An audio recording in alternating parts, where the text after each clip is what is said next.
A misericórdia e a paz do nosso Deus. Vocês se lembram o que significa graça, misericórdia e paz, né? Graça é o poder de Deus nos dado gratuitamente para sermos quem Deus deseja que nós sejamos, para fazer as coisas que Ele deseja que nós façamos. A misericórdia é porque nós somos pecadores. Nem sempre utilizamos a graça de Deus como deveríamos. E a paz, maravilhosa paz, foi alcançada por Cristo, lá na cruz, pagou o preço dos nossos pecados. Éramos inimigos de Deus, fomos feitos filhos de Deus para a honra e glória dele mesmo. Graça, misericórdia e paz. Vamos continuar o nosso estudo em Apocalipse. Estamos no finzinho da apostila que foi dada lá no retiro. Mas antes disso, vamos orar ao nosso Deus. Preciso fazer uma breve recapitulação de coisas que nós vimos no retiro e também de coisas que nós vimos nos estudos passados, para estar bem na nossa mente, para entendermos bem aquilo que ainda falta acontecer aqui no planeta Terra. Maravilhoso Deus, nós louvamos o Teu nome. Quando abrimos a Tua palavra, encontramos o ser mais poderoso do universo, o Deus perfeito, íntegro, ó Pai querido, justo, e nos deparamos com a realidade de que somos pecadores, ó Pai querido, muito mais do que a gente pensa, muito mais do que a gente reconhece. Por isso suplicamos nesse momento o Teu perdão. Perdão pelos pecados que nós temos consciência, perdão pelos pecados que nós somos ignorantes, ó Pai querido, que nós ainda não enxergamos por causa do nosso orgulho, ó Pai, por causa da nossa velha natureza, ó Pai, por falta de conhecimento da Tua palavra. Por isso nós clamamos pela Tua misericórdia, Pai. Louvamos porque o Senhor não nos trata segundo os nossos méritos. O Senhor nos trata com muita misericórdia, com muita paciência, com muita longanimidade, ó Pai. Te agradecemos por isso. Pedimos que o Teu Santo Espírito, que é o nosso mestre por excelência, ó Pai, me ajude a ensinar a Tua palavra, ajude a cada um, à medida que estiver ouvindo, a crer, porque é a Tua palavra, Senhor.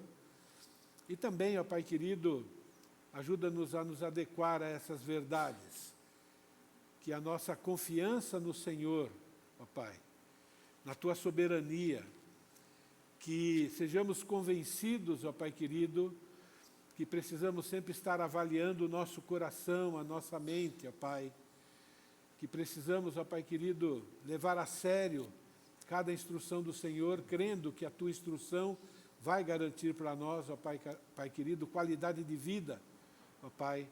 Ajuda-nos a crer que cada vez que nós fazemos algo de diferente da Tua palavra, o mínimo que seja, é um pecado que Te ofende, ó Pai, e é um pecado que vai atrapalhar o Teu plano para a nossa vida no que se refere a vivermos de maneira agradável ao Senhor. Nós pedimos, ó Pai querido, que a promessa que o Senhor fez de moldar o nosso caráter, ó Pai querido, seja cumprida através da Tua palavra. Obrigado porque o Senhor é fiel, mesmo quando somos infiéis, ó Pai. Obrigado porque temos certeza que um dia nós seremos perfeitos. Mas até lá, ó Pai, não nos abandone à nossa própria vontade e aos desejos perversos do nosso coração. Ó Pai, que o Teu Santo Espírito continue, ó Pai querido, cumprindo também o ministério de nos mostrar o que é certo e o que é errado, de nos convencer, de nos culpar e de produzir em nós arrependimento, para a Tua honra e glória e também para o nosso benefício. Em nome de Jesus, amém. O apresentador está por aí?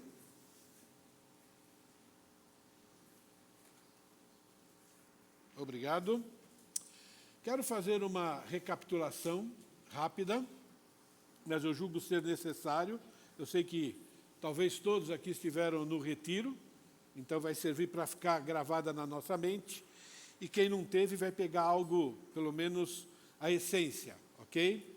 O livro de Apocalipse, ele descreve 4 visões que Jesus revelou ao apóstolo João para que ele revelasse a nós, as igrejas ao longo do século. A primeira visão, capítulo 1 até o capítulo 3, o estilo de vida das igrejas daquela época, já foi ensinado aqui na igreja.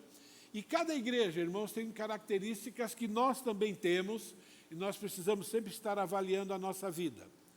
A segunda visão é o juízo de Deus sobre a humanidade que tem desprezado a Deus.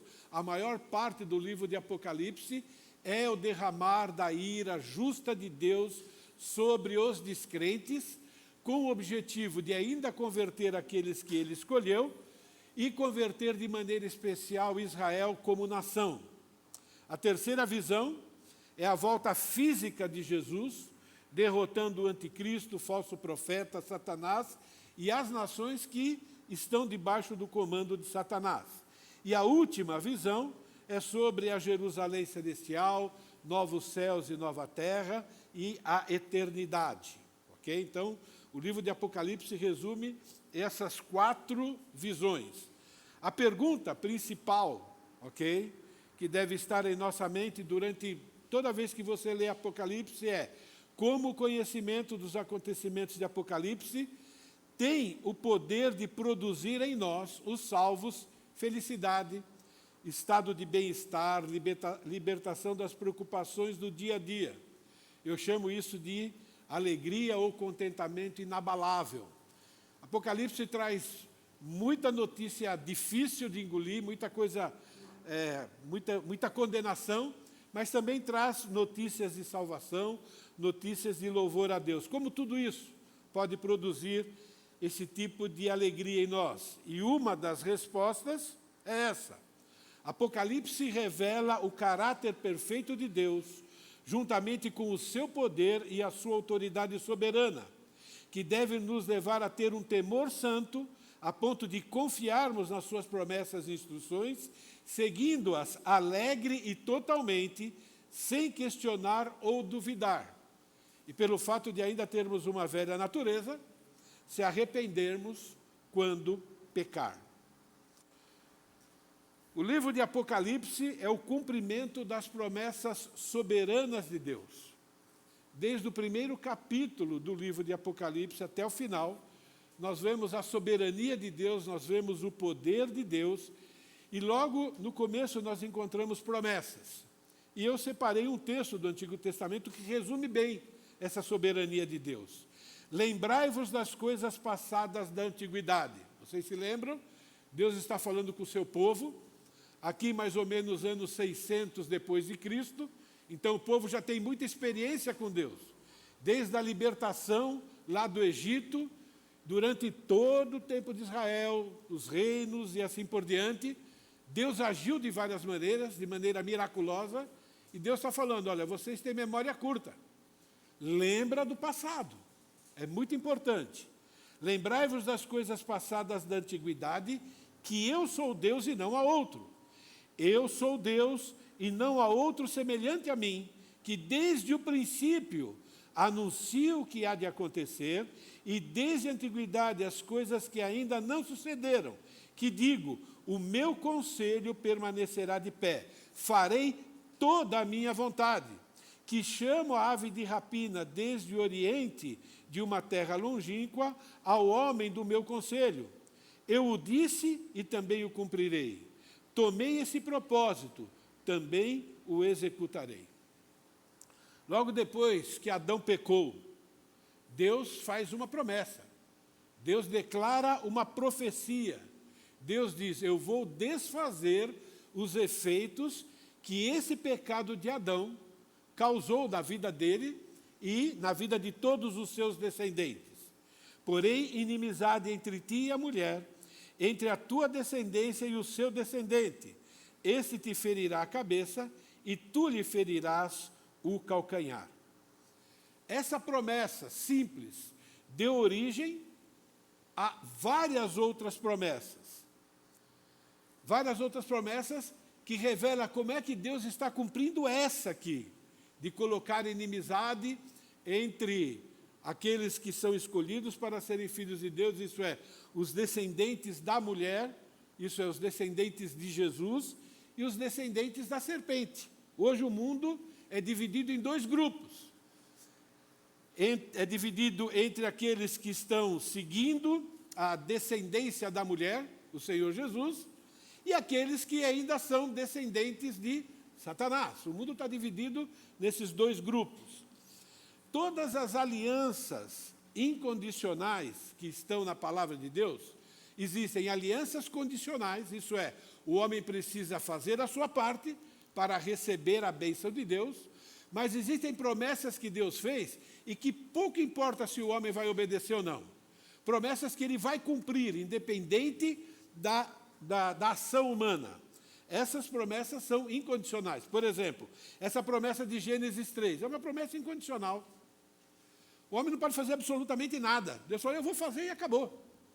E existem algumas, né, que são condicionadas. Por exemplo, você recebe perdão mediante arrependimento. Se você não se arrepende, você não tem o perdão. Não tem o perdão, você continua sendo inimigo de Deus. Isso é, Deus não pode ser favorável a você, mesmo sendo misericordioso. Ok? Então, nós temos várias alianças incondicionais que envolvem Abraão e, consequentemente, envolvem a nação de Israel. Nós já estudamos essas alianças, mas eu quero relembrar duas. Elas têm que estar na mente de vocês o tempo todo. Por quê? Porque a interpretação correta das Escrituras é a interpretação histórica, gramatical e literal. É dessa maneira que você não vai errar na interpretação das Escrituras. Se você entrar na área de ilustrações, linguagem figurada, provavelmente você vai cometer erros de interpretação e você vai viver também de maneira errada. Então, nós temos a aliança davídica, uma aliança feita com Davi, é uma aliança incondicional, uma aliança que ainda não foi cumprida e precisa ser cumprida, senão Deus é um mentiroso.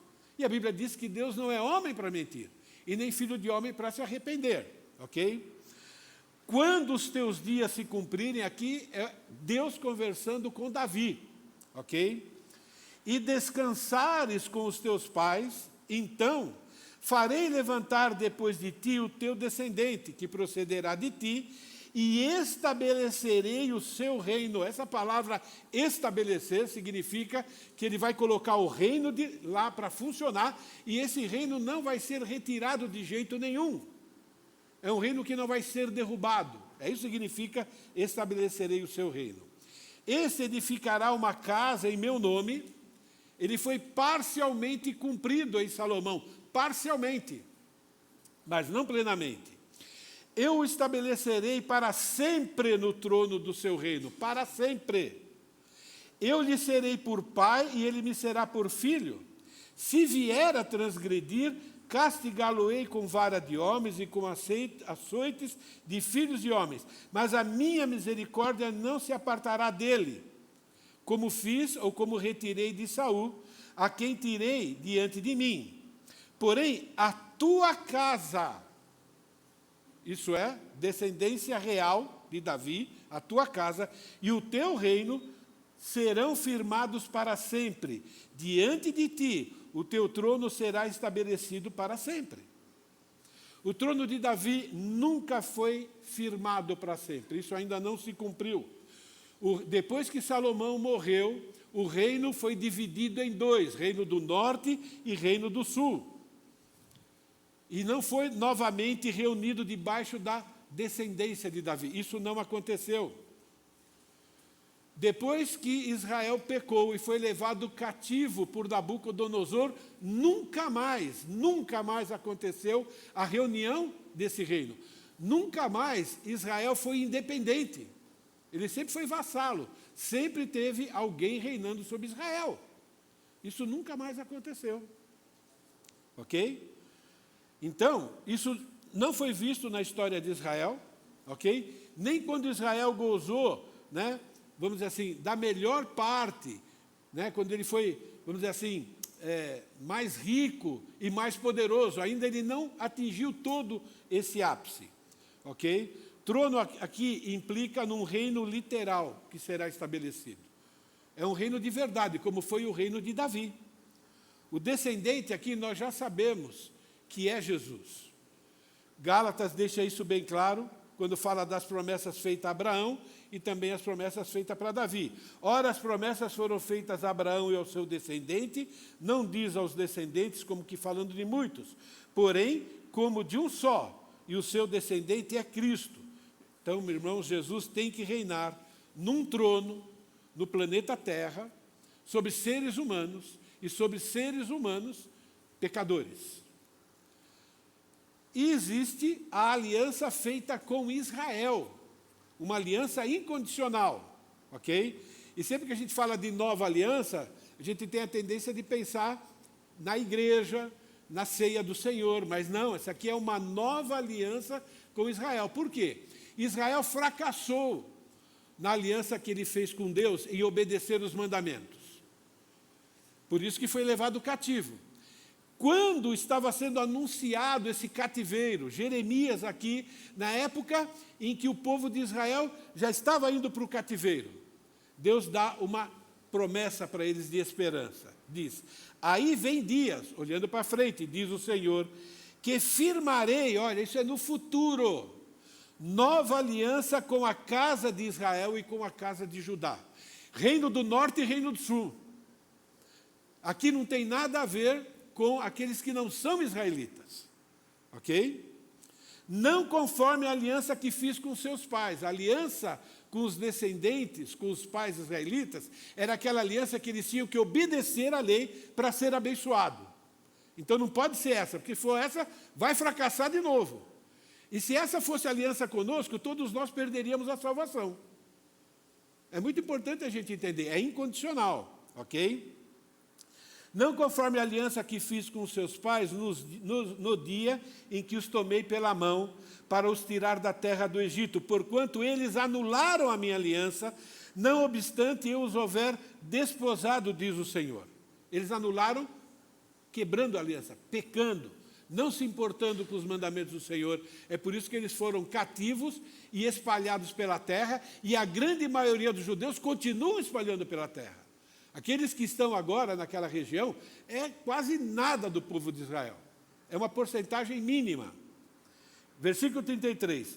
Porque essa é a aliança que firmarei com a casa de Israel depois daqueles dias. Depois que Deus cumprir as promessas de punir o povo de Israel, ok? Vai acontecer isso durante a grande tribulação. E veja o que vai acontecer aqui. Na mente deles imprimirei as minhas leis, e também no coração lhes escrevereis.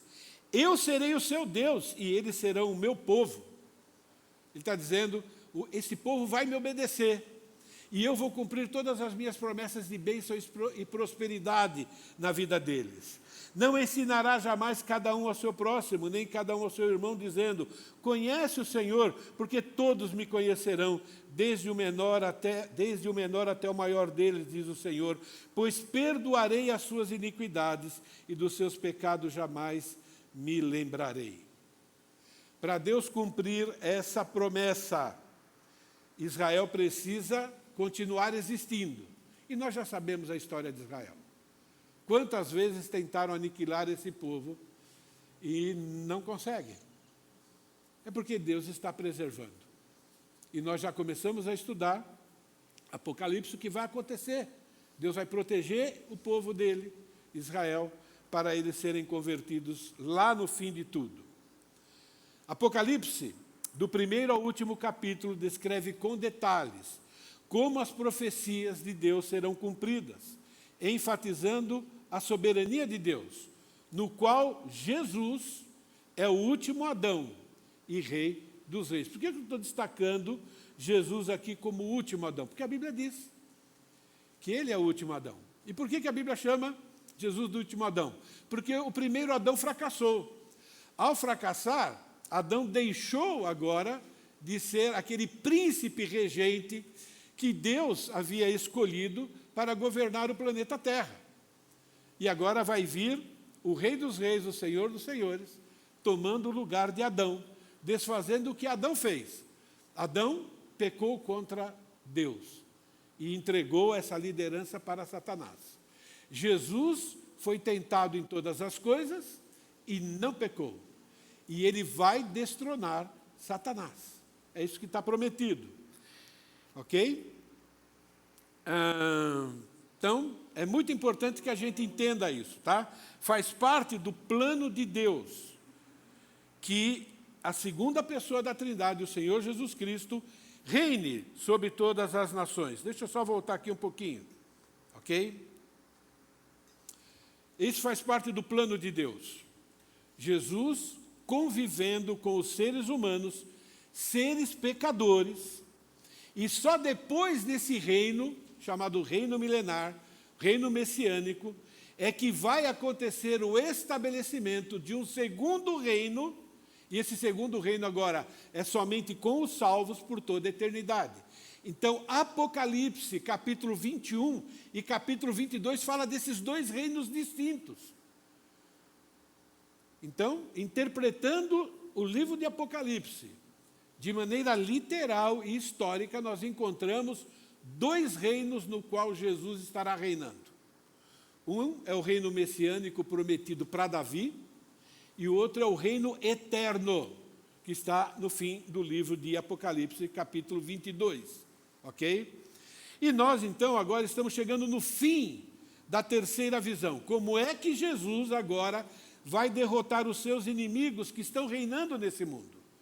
Satanás é chamado do príncipe desse século. É chamado também de o Deus minúsculo, né, desse século. Significa o quê? Que ele está enganando a maioria dos seres humanos, e os seres humanos estão debaixo da sua liderança, vivendo o estilo de vida que Satanás quer que eles vivam. E nós somos tirados, né, desse meio. E agora está mostrando como é que Jesus vai destronar Satanás, ok?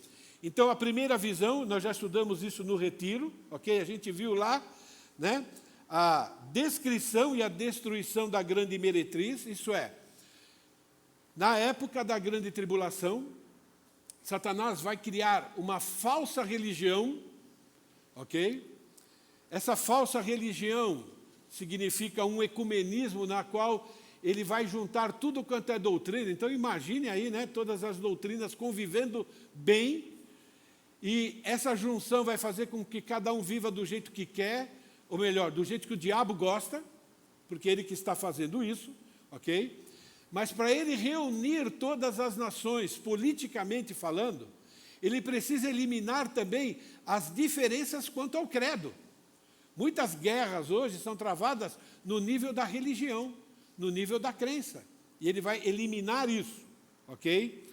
Hoje nós já temos esse tipo de união, não de maneira perfeita, mas sendo elaborada, né, através desse Concílio Mundial de Igrejas, nós já vimos isso, ok? Por outro lado, a Bíblia também mostra que essa falsa religião, ok, ele vai ser destruído. Essa Babilônia eclesiástica, chamada lá, né, da grande meretriz, ela vai ser destruída. O que significa isso? O anticristo vai usar essa religião para unir todos os povos. Depois que ela cumpre essa função, isso é, essa falsa religião, ele mesmo destrói essa religião. Por quê? Porque ele quer receber uma adoração exclusiva. E ele vai fazer isso através da imagem, que vai receber poder e assim por diante. Então ele vai destruir essa falsa religião, porque todo mundo depois vai culminar com uma adoração exclusiva a ele. Nós já estudamos isso, Apocalipse capítulo 17. Então a religião vai ser usada pelo anticristo temporariamente. E Apocalipse deixa isso bem claro.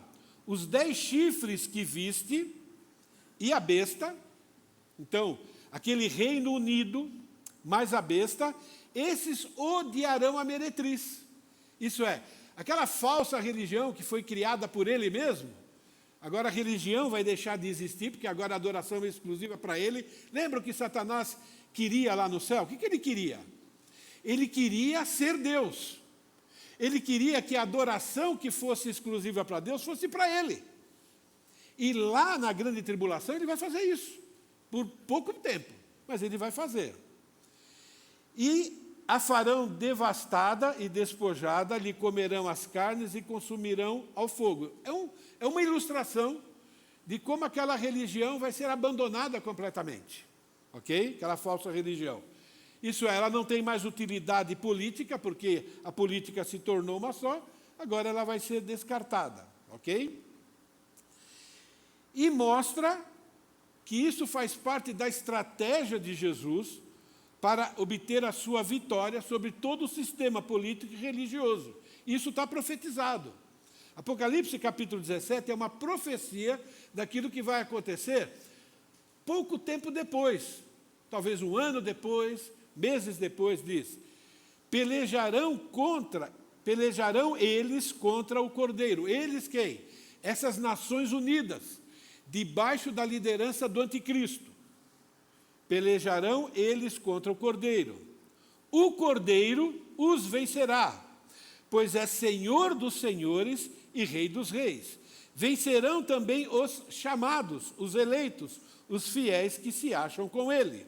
Então, falando, sobre a vitória final do bem contra o mal, de Jesus contra Satanás, dos filhos de Deus contra os filhos do diabo, porque a humanidade está dividida entre esses dois grupos, ok? A destruição, e agora a gente vai entrar aqui com um pouquinho mais de detalhe. A destruição do último império humano, sob a influência de Satanás, é o fim do restaurado império romano, religioso e político. Se alguém lembra daquela imagem de Daniel, que no final existe lá um reino, os pés e os dedos mistura de barro e ferro, mostrando que é um reino bem mais instável do que o reino de, por exemplo, Nabucodonosor. Disse que veio uma pedra que vai destruir tudo aquilo. E quem é que recebe o título de pedra no Novo Testamento? Não é Pedro, não. Não é verdade? É Jesus, ok? Então, o anúncio da queda definitiva de todo aquele sistema político. Apocalipse 18, eu só vou ler o versículo 2. Então exclamou o anjo que veio antes, com potente voz, dizendo: caiu a grande Babilônia e se tornou morada de demônios, covil de toda espécie de espírito imundo, esconderijo de todo gênero de ave imunda e detestável. Uma figura de linguagem do padrão moral, da decadência moral, nesse período da grande tribulação. Temos o desaparecimento da face da terra, da cidade, a capital do império do anticristo, isso é, o centro governamental mundial, ok? Que, baseado nas profecias, tem que ser em Roma. Vai ser lá, ok? Então, um anjo forte levantou uma pedra como grande pedra de moinho e arrojou-a para dentro do mar. Qual é o símbolo do mar mesmo? A interpretação? O mar simboliza? Muito bem, as nações. Ok? Então, é sobre a cidade e sobre as nações, dizendo: assim, com ímpeto, será arrojada a Babilônia, a grande cidade, e nunca jamais será achada. Se alguém está procurando Atlântida, talvez encontre. Mas essa aqui ninguém vai achar, não. Entende? Não vai desaparecer. Por que vai desaparecer? Nós já sabemos, depois disso vai acontecer o quê? O reino milenar, o reino messiânico. Depois do reino messiânico, nós já sabemos alguns juízos que eu vou lembrar vocês aqui. E depois só, o reino eterno. Então, aniquilação. Lembra que eu falei, Apocalipse, nós temos descrição de acontecimentos que vão acontecer de forma organizada no tempo, e existem parênteses, coisas que estão acontecendo no céu durante o transtorno aqui nesse mundo, ok? Então, lá no céu, enquanto está acontecendo essas catástrofes aqui na terra, lá no céu tem anúncios daquilo que vai acontecer daqui a pouco. Lá no céu está todo mundo, o jornal lá é vivo, ao vivo e a cores, todo mundo recebe notícias novas o tempo todo, ok? Então, lá no céu, o anúncio sobre o casamento de Cristo com a igreja. É mais uma maneira, ou mais uma prova de que a igreja não está aqui no planeta Terra mais. Ela foi arrebatada e está lá no céu. Nós já estudamos, então não vamos voltar a estudar, ok? Nesse período a igreja está arrebatada, a igreja vai passar pelo tribunal de Cristo. Vocês lembram o significado do tribunal de Cristo? O enxoval, lembra a história do Antigo Testamento? O enxoval vai ser examinado. O enxoval são o quê? As nossas obras, como cristão, ok? Aquilo que vai ser aprovado, aquilo que o noivo, né, deu dinheiro para a noiva. O noivo deu para nós os dons e os talentos para que a gente possa servi-lo. E agora ele vai examinar o que nós fizemos com os recursos que Deus nos deu. Algumas coisas vão ser queimadas, não presta para nada. Jesus fala, eu não quero isso aqui, né, para conviver com vocês. E algumas coisas vão fazer parte do enxoval. Okay? Esse é o tribunal de Cristo. Depois do tribunal de Cristo, foi tudo acertado. Okay? Tem que ter o casamento. E esse casamento é lá no céu. Okay? Por que tem o casamento? Porque depois do casamento, a lua de mel é aqui na terra.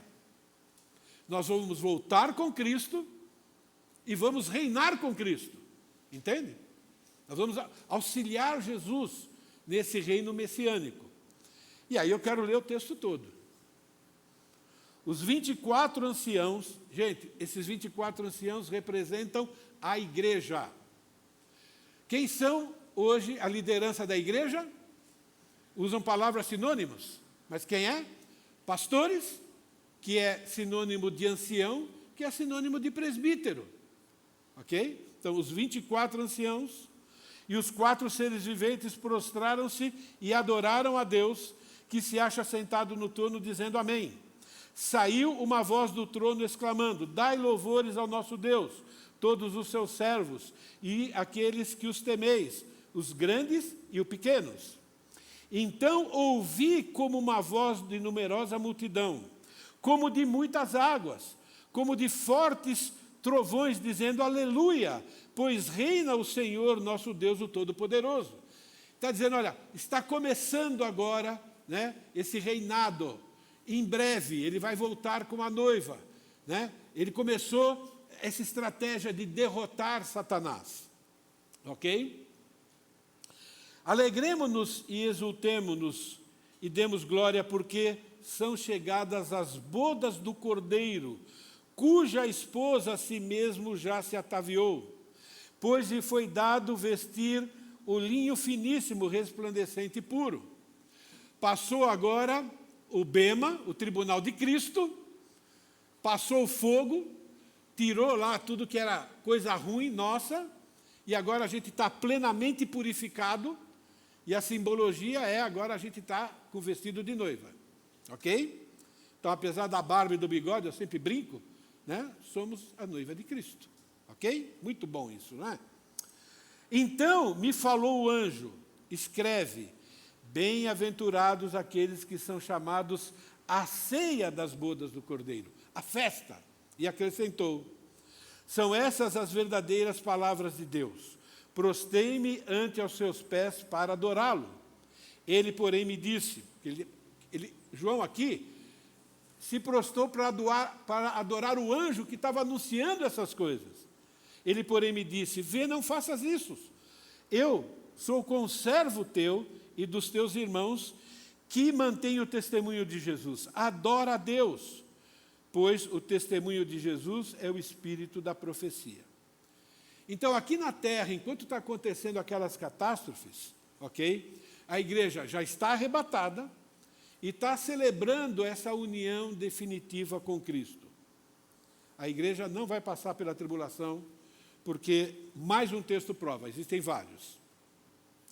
E continua ainda uma visão lá no céu.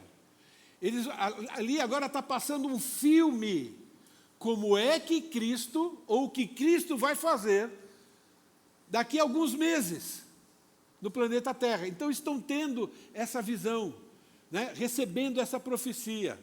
A visão sobre a vinda de Jesus como Messias, Rei dos Judeus, vencedor, para derrotar todas as nações que se reuniram sob a liderança do Anticristo para destruir Israel. Ok? Então lembra, lá na introdução de Apocalipse eu disse, Apocalipse apresenta Jesus como o quê? Jesus já não é mais o Cordeiro, ele foi o Cordeiro. Quando lembra Jesus como Cordeiro, é para nos lembrar, olha, a primeira parte da promessa de Isaías, capítulo 9, já aconteceu, mas a segunda parte ainda não. Né? Então agora é a segunda parte. Jesus vem como Deus, soberano, como juiz, que ele vai julgar, e como rei, ele vai reinar. Para reinar, existem 7 julgamentos. Alguns de vocês já sabem, eu só vou lembrar, não vou nem ler os textos bíblicos, tá bom? Vocês leem em casa. Vai ter 3 julgamentos antes do reino messiânico. Lembra, gente? Reino messiânico é o Messias, fisicamente reinando sobre as nações, que inclui os descrentes. Reino eterno é só para os salvos, depois do reino messiânico. Façam essas 2 distinções, ok? Então vai ter 3 julgamentos antes do reino messiânico, antes dos 1000 anos, e vai ter 4 julgamentos. Logo que termina o reino messiânico, antes de começar o reino eterno, tem mais 4 julgamentos. Por isso que não é o mesmo reino. E Apocalipse deixa isso bem claro, ok? Julgamento antes do reino milenar. Já falei do tribunal de Cristo, então vai ter isso, é antes do milênio. Julgamento de povo de Israel está acontecendo durante a tribulação. Os 7 anos de tribulação, lembra a profecia de Daniel? 70 semanas estão determinadas sobre o seu povo, para que elimine a iniquidade e assim por diante. 69 semanas foram cumpridas, falta a última, que é a tribulação, ok? Então, é o julgamento de Israel. E o terceiro julgamento é o julgamento das nações. Quando Cristo volta no seu cavalo branco, junto com um exército de cavaleiros no cavalo branco, somos nós. Ele coloca o pé no Monte das Oliveiras, racha aquele monte no meio, e ele agora vai destruir aquelas nações que estão vindo para destruir o povo de Israel. E esse eu quero ler. Quando o Filho do Homem vier na sua glória, a glória, ver o Filho do Homem em toda a sua glória, não é no arrebatamento, porque o arrebatamento ninguém vai ver. Nós vamos encontrar com ele nos ares. Mas nessa aí, quando acaba o final da tribulação, todo mundo vai ver. É quando ele vem para reinar por 1000 anos, ok? Com todos os seus anjos, assentar-se-á no seu trono na glória celestial. Todas as nações serão reunidas diante dele, e ele agora vai separar uma das outras, como um pastor separa as ovelhas dos bodes. No fim da grande tribulação, tem lá pessoas que foram salvas e ainda estão vivas, e existem os descrentes, fazem parte do exército, para destruir Israel. Ali vai ter uma separação. Deus vai separar os crentes dos não crentes. E aqui agora vai acontecer um tipo de arrebatamento diferente do arrebatamento da igreja. No arrebatamento da igreja, quem ficar aqui são os descrentes e vão sofrer.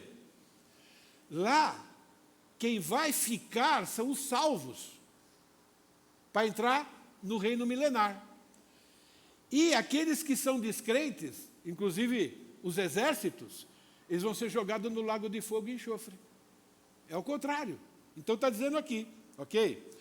Ele vai separar as ovelhas e bodes, então tem essa separação, ok?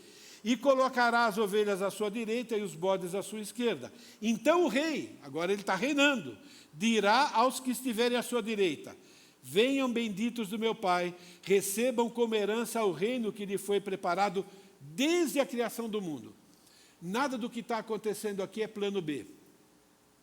Ah, Deus criou o ser humano, né? Mas foi pego de surpresa quando Adão pecou. Aí ele teve que formular um plano B. Não! Tudo foi preparado por Deus. Entende? Desde o começo. Foi a maneira de Deus revelar o seu amor, o seu poder, a sua justiça. E a maneira dele revelar, mesmo ele tendo criado um ser humano perfeito, é ser humano, não é Deus. Só Deus não peca, não tem jeito. Entende? E depois ele vai nos dar um corpo impecável. Só resumindo isso. Então ele dirá aos que estiverem à sua esquerda: maldito. Então, os da direita vão entrar no reino. Por isso que no reino messiânico só entra salvo. Salvo, veja bem, como nós somos hoje. Salvos pecadores, mas salvos. Salvos que querem ser perfeitos, mas salvos. Mas ainda vão pecar. Entende? Ok. Então dirá aos que estiverem à sua esquerda: maldito, apartem-se para o fogo eterno, preparado para o diabo e seus anjos. E termina versículo 46, para não ler tudo. Esses irão para o castigo eterno, mas os justos para a vida eterna. Ok? Então, esses são os 3 julgamentos antes do reino messiânico. Agora, Jesus voltou, colocou o pé no Monte das Oliveiras, está limpando o planeta Terra para começar o reino, e temos agora 4 julgamentos. Primeiro julgamento: Satanás, no final do milênio. É um julgamento dele, porque ainda tem um outro para ele. Ok? Quando terminar os 1000 anos, Satanás será solto da sua prisão e sairá para enganar as nações. Ok? Então lembra? Ok? No final do milênio, lembra, Satanás foi preso antes do milênio, começar o milênio, nós já estudamos isso. Acabou o milênio, ele já reinou, Satanás vai ser solto. Por quê? Durante 1000 anos, quem é que entrou no milênio? Salvos. Filho de crente é crentinho? Não. As nossas famílias, existem pessoas que são salvas e existem filhos que não são salvos. Durante o milênio, os salvos vão produzir outros salvos, mas vão produzir também não salvos. E esses não salvos, eles querem viver do jeito que o diabo gosta. O diabo não está lá, mas a velha natureza está. O milênio serve para provar que o problema do pecado não é o diabo. O problema do pecado é o nosso coração. Entende? Então, um reino perfeito, e o pessoal ainda vai descer a lenha no rei dos reis. Eles vão ter o que comer à vontade, vão ter o que vestir à vontade, um reino próspero, mas o que não vai poder acontecer nesse reino? O pecado. O pecado não pode acontecer. E eles querem viver pecando. Eles vão dizer: não, esse governo é muito o quê? Autoritário. Eu quero dar vazão aos meus desejos pecaminosos. E isso vai se acumulando, e Satanás vai ser solto, e vai organizar a união dessas incrédulos para irem contra Jesus. Ok? Então vai ter o julgamento de Satanás, e agora ele vai ser lançado definitivamente no lago de fogo e enxofre, ok? Mostrando que o nosso Deus é superior a tudo e a todos. Uma aplicação para nós. Hoje, nós podemos descansar, irmãos. Apesar de vivermos num mundo em que Satanás está agindo, ainda o controle total e absoluto, inclusive do próprio diabo, é Deus. Por isso que a Bíblia nos exorta e nos dá uma promessa, diz: resisti ao diabo e ele fugirá de nós. Nós temos essa promessa. Porque maior é aquele que está em nós do que aquele que está no mundo. Quem é que está em nós? O Espírito Santo. Promessa. Ok? O julgamento dos anjos, lá no trono branco. 2 Pedro 2,4, pois Deus não poupou os anjos que pecaram, mas os lançou no inferno, prendendo-os em abismos tenebrosos, a fim de serem reservados para juízo. E lá em 1 Coríntios nós temos uma boa notícia. Vocês não sabem que haveremos de julgar os anjos? Quanto mais as coisas dessa vida, aqui é uma repreensão. Ele está dizendo que a igreja ela tem poder e deve julgar os pecados da própria igreja. Não devemos levar os pecados da igreja, por exemplo, para o tribunal comum. Ele está dizendo, vocês foram criados para isso, vocês têm o senso de justiça. Vocês vão julgar até os anjos. Eu imagino que a gente vai ser um júri, tipo júri popular. Entende? Mas nós vamos participar disso. Ok? E Judas, capítulo 1, versículo 6.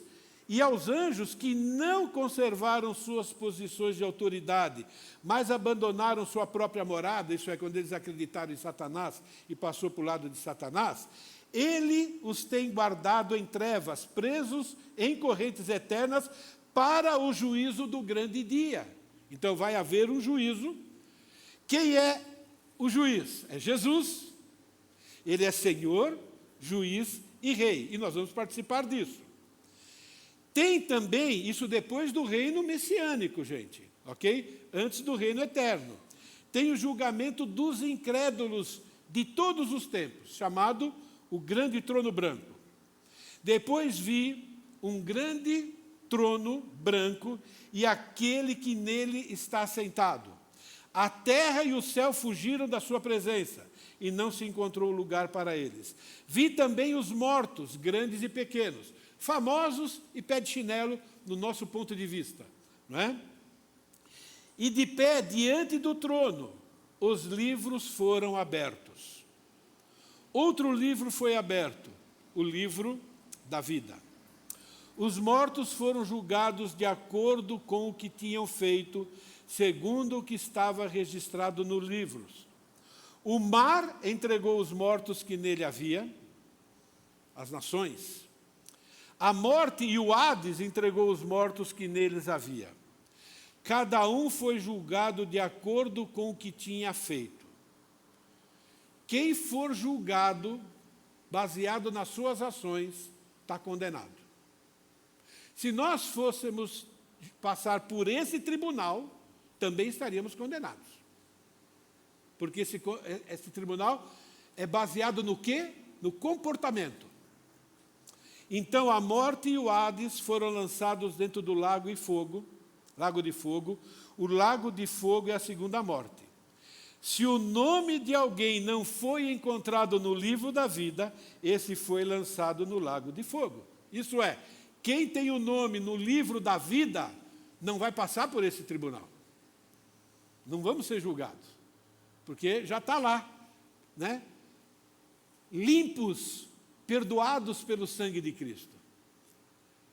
O nosso nome, ele é registrado oficialmente, vamos assim dizer, no livro da vida, no dia em que a gente entende que somos uma porcaria, que tudo que a gente fez é trapo de imundícia, que a gente merece o inferno, mas confiamos no sacrifício de Jesus no nosso lugar. Oficialmente, o nome está lá. Acabou. Ninguém apaga esse nome. Não tem borracha que apaga o sangue de Cristo. O sangue de Cristo é o preço da nossa redenção. A única forma de ser escrito no livro da vida é reconhecer Jesus como único e suficiente Salvador. É o terceiro julgamento. E tem mais um. O último, o julgamento da criação. A destruição, ou, no lugar de destruição, podemos colocar a purificação da terra e céus. Porque a Bíblia afirma que vai ter novos céus e nova terra, porque essa aqui foi manchada pelo pecado e precisa passar por uma purificação. Apocalipse 21. Então vi um novo céu e uma nova terra, pois o primeiro céu, aquele que foi criado para Adão e Eva, e a primeira terra tinham passado, E o mar já não existia. Então, existe um novo céu e a nova terra. Pedro fala isso de maneira mais clara. O dia do Senhor, porém, virá como ladrão. Os céus desaparecerão com grande estrondo. Os elementos serão desfeitos pelo calor. E a terra e tudo que nela há será desnudada. O diabo não vai ter nenhuma vitória sobre Deus. Deus não foi pego de surpresa. Satanás, ele vai ser frustrado na sua tentativa de impedir que Deus tenha um lugar perfeito, na qual ele vai se relacionar com o ser humano de forma perfeita. Deus planejou isso em Adão. Isso vai acontecer. Porque ele é Deus. Porque ele assim decretou. E Apocalipse mostra detalhadamente todo esse plano de Deus, como é que isso vai acontecer. E aqui nós temos um resumo, ok? E essa visão. No capítulo 19, agora, a gente vai ver de maneira detalhada o julgamento das nações, agora de maneira detalhada baseada em Apocalipse, preparando tudo para esse governo humano, ainda havendo o pecado original e os seus efeitos. Mas isso a gente vai falar semana que vem, ok? Então, nós relembramos algumas coisas, falamos outras coisas a respeito de Apocalipse, e na semana que vem nós vamos terminar aquilo que vocês têm na apostila, ok? Depois que terminarmos aquilo que vocês têm na apostila, eu vou tratar só mais um assunto. Como vai ser o reino messiânico? Eu não vou falar do reino eterno. Como vai ser o reino messiânico? Ok? Que nós temos essas informações não no livro de Apocalipse, mas no Antigo Testamento.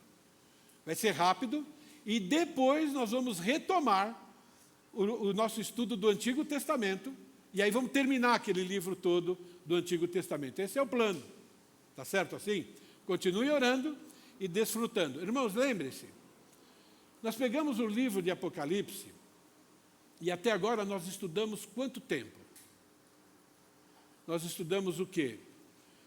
3 horas, vamos arredondar, 3 horas no primeiro dia, mais 3 horas no segundo dia, mais 3 horas no quarto dia e mais 1 hora hoje, arredondando. Ok? Não deu nem 10 horas de estudo. É um resumo geral para que vocês tenham um conhecimento geral do livro de Apocalipse. Porque para estudar, como versículo por versículo, vai anos. Mas vocês agora têm dados suficientes para entender esse plano geral de Deus e dados suficientes para os devocionais de vocês, caso vocês queiram estudar o livro de Apocalipse por conta. Ok? Então é um resumo, bem rápido. Ok? Obrigado, Deus, por ser esse Deus soberano. A tua palavra diz que os nossos dias foram escritos pelo Senhor. Todos os nossos dias foram escritos e determinados, ó Pai. Podemos confiar que o Senhor está controlando cada detalhe da nossa vida. A prova, Pai querido, são promessas que o Senhor já cumpriu. E a prova também é aquilo que o Senhor ainda há de cumprir. O Senhor é o único Deus, Todo-Poderoso. Controla todas as coisas. Está controlando a nossa vida agora, cumprindo aquele propósito, ó Pai, de que todas as coisas contribuem para o moldar do nosso caráter. Todas as coisas contribuem para que o nosso coração, Pai querido, aquela parte que ainda é perversa, aquela parte que ainda, ó Pai querido, gosta das coisas que o inimigo das nossas almas gostam, ó Pai querido, que essas coisas sejam reveladas para nós e uns aos outros, para que o Senhor, através da Tua palavra, nos mostre como tratar, para que possamos contribuir com o Senhor, ó Pai querido, nessa santificação que o Senhor diz que está realizando em nós. Ajuda-nos a acreditar, ó Pai querido, que nada vai fugir do Teu controle, que na verdade as coisas difíceis, ó Pai querido, não são mal, mas na verdade são bem. Debaixo do Teu controle, ó Pai querido, nada vai fugir do Teu controle.